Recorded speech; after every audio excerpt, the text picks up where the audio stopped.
The majority of our outreach was spent in Chiang Mai, Thailand, where we partnered with a ministry called Lighthouse in Action in the Red Light District. Our days were packed pretty full of some awesome ministries, but the main ones we focused on took place in the slums with children and their families, in Buddhist temples with monks, and in the bars with girls being trafficked, as well as bar owners and any foreigners we had the chance to talk to.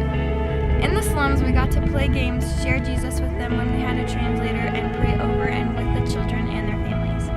Monk Chat is an opportunity for tourists and anyone who wants to come into the temples and ask any questions they may have. Our team set out to instead sit down with them and share the gospel, give them Bibles, and answer or explain any questions they have about Christianity. Bar ministry takes place at 2 different times during the day, in the afternoon and then at night. Every day we go on a prayer walk through the Red Light District, and in the evenings we have an hour of worship before one team goes out and another team stays behind interceding for the ministry until we come home later that night. In groups of 2 or 3, we go into the bars and take up the time of the girls being exploited through trafficking or prostitution. Our goal is to build relationships and talk about Jesus any chance we get. During the day, we get to go back to the same bars and invest even more time into these girls when they aren't so busy with their nightlife. To sum it all up, our main focus is building relationships, getting to know them, and meeting their deepest needs with Jesus.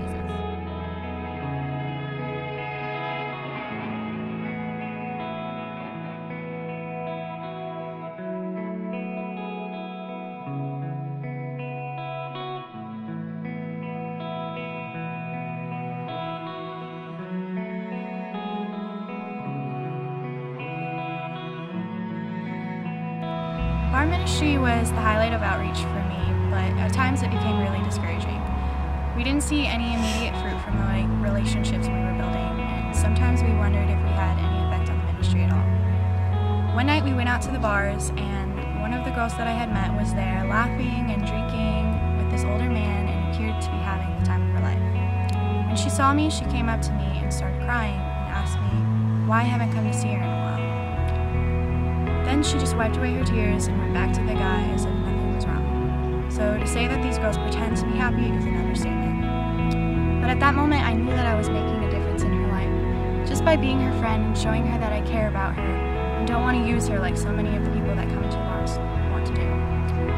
As the leader of our ministry that we worked with always said, we're there to be Jesus with skin on to these girls who don't have many genuine friendships in their life.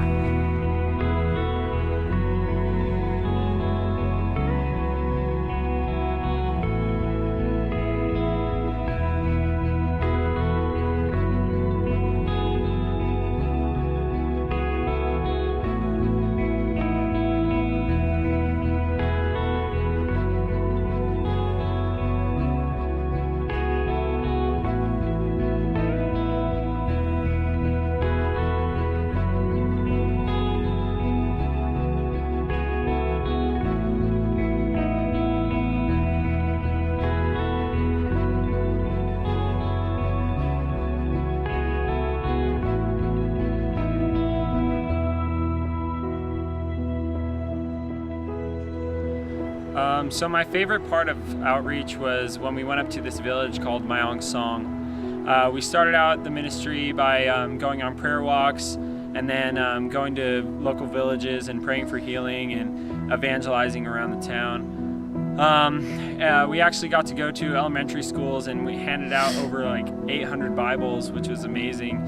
And then towards the end of it, we went to this big get-together called the Winter Festival, and we split up into groups and started going out evangelizing with just the locals around the town, and so we saw this man with a towel on his head, and I went up, and he had all these Buddhist tattoos on him, and just a cane, and he was really old. So I asked him, if you died tomorrow or right now, where do you think you'd go? And he said I would go home, and clearly he really didn't know what would happen in his life or where he would go. So I thought it was a perfect opportunity to share the gospel, and so I got to share the gospel, and we got to pray for him, and he actually accepted Christ that night, and just Jesus did his thing in his life and in his heart, and it was just a beautiful sight to see.